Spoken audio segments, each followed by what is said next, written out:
اوپن ورک پرمیت یا اجازه کار باز، چیزی که این روزها خیلی ترند شده و به ایرانیانی که با ویزای توریستی داخل خاک کانادا هستند و تا قبل از 28 فوریه 2024 درخواستشون رو ثبت میکنن یک اجازه کار 3 ساله میده که میتونن 3 سال به صورت قانونی در خاک کانادا حضور داشته باشن و کار کنن.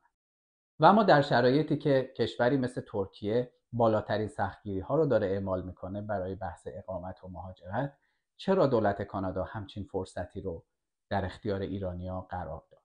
این برمیگرده به یک اتفاق ویژه و اون هم افزایش بی‌سابقه حجم درخواست‌های پناهندگی در کاناداست که به بدنه اقتصادی دولت فشار زیادی رو وارد کرد.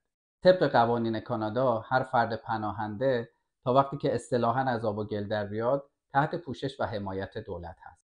میتونه یه حقوق ماهیانه دریافت کنه و از خدمات پزشکی و دندون پزشکی گرفته تا آموزش زبان و مهارت‌های شغلی براش رایگان هست.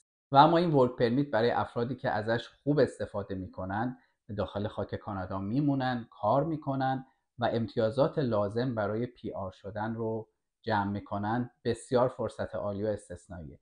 اما چیزی که ما دیدیم و شنیدیم اینه که اکثر افراد میان این ورک پرمیت رو میگیرن و برمیگردن ایران و به نوعی میشه گفت دولت کانادا با این قانون جلوی درخواست احتمالی پناهندگی این افراد رو میگیره و دوما طبق شنیده ها از گوشه و کنار برخی از آفیسرها اجازه کار افرادی رو که به این صورت ورک پرمیت گرفتن و خاک رو ترک کردن و دوباره برگشتن رو در فرودگاه باطل کردن.